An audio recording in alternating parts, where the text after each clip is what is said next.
PDRRMO Pangasinan naman po, Idol, nananatili pong nakaantabay sa posible pa ring epekto ng masamang panahon. Para sa detalye ng balitang yan, kasama natin Idol Kate Dispo. 104.7 IFM Report.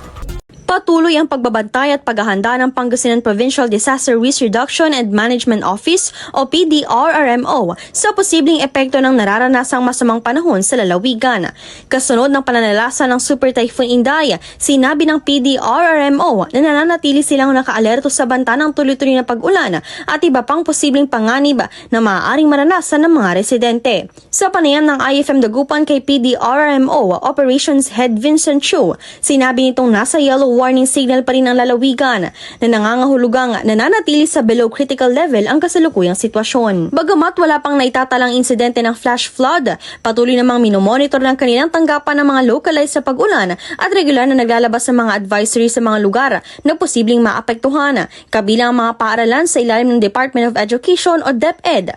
Ayon pa kay Chu, tuloy-tuloy pa rin ang koordinasyon ng PDRRMO sa mga coastal communities at iba't ibang national government agencies upang matiyak ang agarang pagtugon at maibigay ang kinakailangang augmentation sakali magkaroon ng anumang insidente.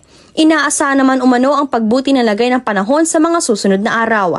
Samantala, muling pinaalalahanan ng mga mangingisda na huwag munang pumalaot habang nananatiling hindi maganda ang kondisyon ng karagatan, habang ang mga beachgoers na iwasan muna ang pagpunta sa mga dalampasigan. Pinag-iingat din ang mga motorista dahil sa madulas na mga kalsada at mababang visibility na dulot ng patuloy na pag-ulan. Samantala, sa hiwalay na panayam, sinabi ni Assistant PDRRM Officer Avenix Arenas na nakaantabay ang kanilang tanggapan sa lahat ng mga lokal na pamahalaan sa lalawigan upang agad na makapagbigay ng augmentation at mabilis na makatugon sakaling magkaroon ng mga insidenteng nangangailangan ng agarang aksyon.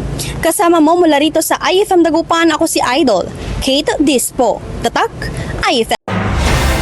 IFM News. IFM News. IFM News.